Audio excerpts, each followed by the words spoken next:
Dia main mark abis-abisan. Kevin De Bruyne, Pedri, Bruno Fernandes. Harganya Amrabat itu cuma 30 juta euro aja. Ini adalah harga yang sangat menarik buat Manchester United yang pastinya ingin menambahkan kedalaman squad. Karena tahun depan mereka akan masuk ke kompetisi Champions League, jadi mereka sangat membutuhkan kedalaman squad. 30 juta euro itu harganya sangat murah ya, kalau kita lihat dari market sekarang ini ya. Declan Rice harganya 105 juta. Moises Caicedo harganya bisa mencapai 80 sampai 100 juta. Jadi angka ini bisa kita bilang ya, itu mirip dengan harganya Fred ya. Fred itu umur 30 dan diisukan Fulham itu bisa bernegosiasi sekitar harga 30 jutaan juga untuk Fred. Nah, Amrabat yang umurnya masih 26 ini juga bisa kira-kira harganya tuh nggak beda jauh sama Fred. Jadi bisa kita bilang Amrabat itu seperti Fred versi upgrade-nya ya. Dia bisa melakukan hal yang sama seperti Fred. Dia bisa merebut bola, dan dia juga bisa memberikan umpan-umpan progresif yang lumayan baik, tapi harganya sama, dan dia umurnya itu masih 26, jadi dia itu masih ada ruang perkembangan lagi. Begitu. Jadi ini adalah good deal banget. Nah, United ini kan tahun depan bakal masuk ke UCL nih, ke Champions League. Jadi mereka tuh harus menambahkan kedalaman squad. Makanya mereka tuh harus menemukan deal-deal yang bagus, di mana mereka bisa beli murah dan bisa menambahkan pemain-pemain baru dalam volume yang lumayan banyak, begitu. Jadi ya mereka beli Amrabat, soalnya dengan harga 30 juta ini, mungkin ada sisa ya dari budgetnya United, di mana United tuh bisa pakai untuk di posisi striker, atau mungkin juga di posisi sayap kanan ya. Mungkin United itu perlu beli pemain baru lagi yang bisa memberikan kompetisi untuk Anthony di posisi sayap kanan ini. Jadi uang 30 juta ini itu bisa memberikan solusi di posisi penting United, tapi juga nggak terlalu mahal. Nah, ini yang agak sedikit merusak ya mitos yang ada di pikiran kita. Kita tuh mikirnya ya, Amrabat itu datang ke Manchester United itu untuk menjadi penghancur lapangan, seperti Casemiro. Gitu. Itu harapannya para fans United dan juga mungkin Ten Hag kali ya.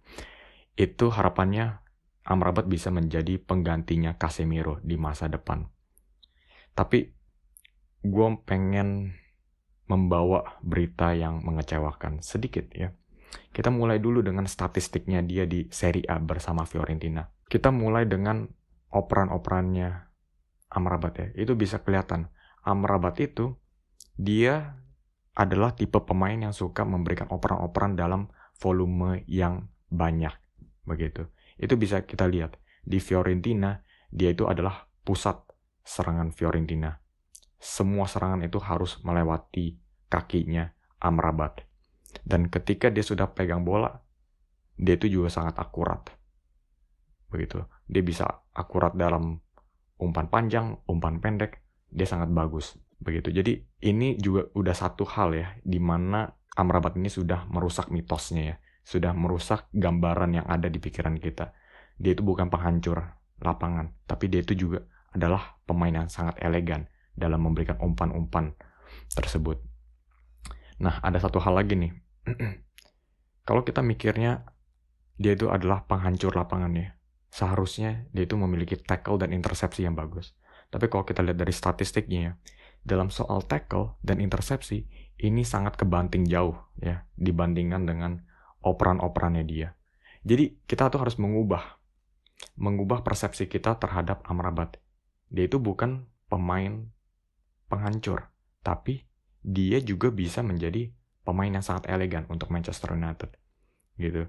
Ini tergantung kalian. Kalian juga mungkin terserah kalian ya mau lihat itu gimana. Mungkin kalian bisa kecewa karena dia itu bukan penghancur, dia nggak bisa menjadi the next Casemiro gitu. Tapi di sisi lain kalian juga harus lihat dia itu dengan operan-operan yang bagus, dia itu bisa cocok dengan sistemnya Erik ten Hag.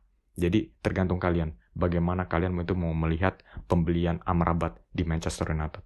Jadi ya itu, kalau dia datang ke Manchester United, itu pastinya dia akan lebih bermain di posisi nomor 6 yang mirip dengan posisinya Casemiro. dia itu akan bertugas untuk memberikan umpan-umpan progresif ke depan. Ya, ini pastinya sangat cocok dengan gaya bermainnya Ten Hag. Ini juga salah satu alasan kenapa Ten Hag ingin membeli Amrabat. Pasti ada kualitas yang sangat menarik dari Amrabat, yaitu kualitas mengoper bolanya ini. Tapi kalau kita balik lagi ya ke statistik tackling dan intersepsinya yang pastinya masih jauh di bawah levelnya Casemiro, kita bisa bilang secara pasti kalau Amrabat itu nggak akan menjadi pemain tim utamanya Manchester United. Kalau gue bilang midfield 3 untuk United itu adalah Bruno, Mount, dan di belakangnya Casemiro. Itu nggak bakal digantikan lagi. Casemiro itu udah level dewa begitu ya. Jadi yang diberikan oleh Amrabat itu ya mungkin bukan pemain utama, tapi sebagai pelapis Casemiro. Seperti yang kita ketahui, Casemiro itu demen banget dapat akumulasi kartu kuning atau juga kartu merah. Kita nggak tahu, tiba-tiba dia itu bisa meledak, dapat kartu merah, out. Nah, Amrabat bisa turun dari bangku cadangan. Tapi dia juga memberikan fleksibilitas untuk Erik ten Hag. Dia memberikan opsi lain, di mana United ketika mereka ketemu tim-tim besar seperti Liverpool dan Manchester City, di mana di pertandingan ini mereka itu pastinya lebih berencana bermain bertahan begitu ya, lebih mengandalkan serangan-serangan balik begitu. Ada kemungkinan mereka itu akan menggunakan 2 jangkar di Casemiro dan Amrabat. Jadi dia itu memberikan banyak opsi ya untuk Ten Hag ya. Dia bisa menjadi pelapis Casemiro. Kalau Casemironya udah kecapean atau dia mendapatkan kartu kuning, kartu merah, kena cedera, dia itu bisa melapisi Eriksen juga. Dan ketika United ketemu tim-tim besar, mereka ingin parkir bis, mereka bisa pasang 2 jangkar. Ini opsi yang nggak ada sebelumnya ya. Sebelumnya tuh Casemiro dan Fred. Fred itu gimana ya? Mungkin bisa melakukan tugas yang baik ya secara defensif ya. Tapi kita juga bisa bilang dia itu masih ada kelemahannya gitu loh. Fred dan Casemiro kelihatannya ada yang kurang enak aja dilihatnya gitu loh. Tapi kalau Amrabat dan Casemiro itu kelihatannya ada 2 benteng begitu. Ini pastinya akan menjadi prospek yang lebih menakutkan ya untuk pemain-pemain penyerang. Nah, pastinya Manchester United itu ingin melihat Sofyan Amrabat yang di Piala Dunia ya, bukan di Serie A. Mungkin lu tuh sama kayak gue ya. Gue itu jarang nontonin Serie A, hampir nggak pernah. Paling cuma highlights-nya doang. Jadi pertama kali gue denger Amrabat itu di World Cup. Mungkin lu orang juga sama kayak gue. Amrabat itu meledaknya itu pas di World Cup. Nah, ini yang menjadi pertanyaannya. Bagaimana United itu bisa membeli Amrabat yang dari World Cup?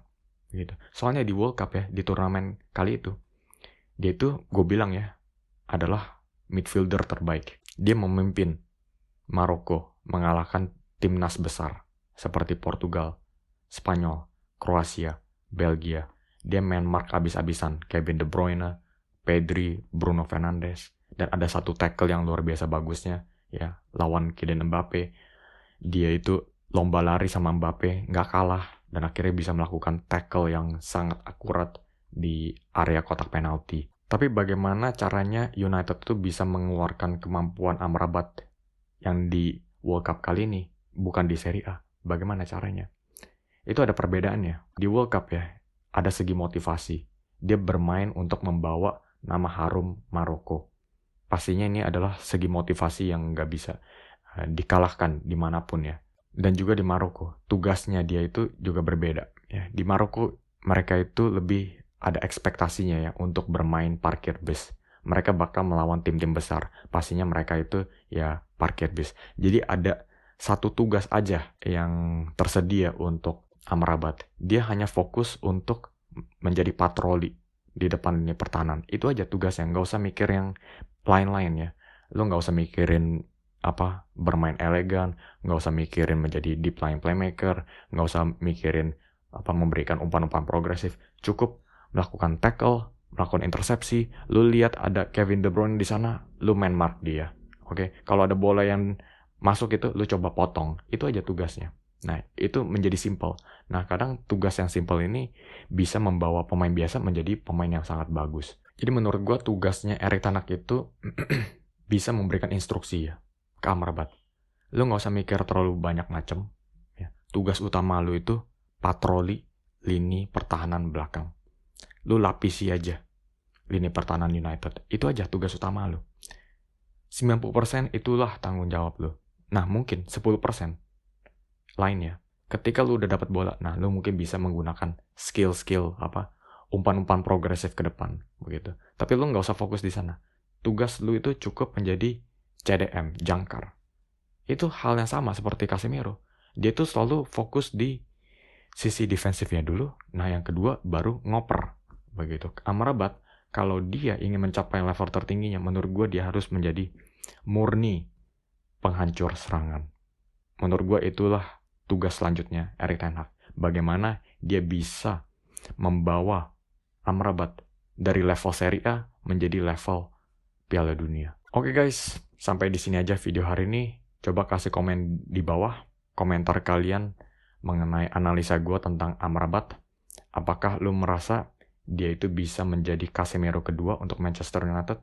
Kasih komen di bawah. Dan juga terima kasih buat kalian yang sudah subscribe ke channel ini. Ini sangat berarti. Yang terakhir, jangan lupa kasih like, share ke teman-teman, dan subscribe. Sampai jumpa di video selanjutnya. Terima kasih sudah menyaksikan.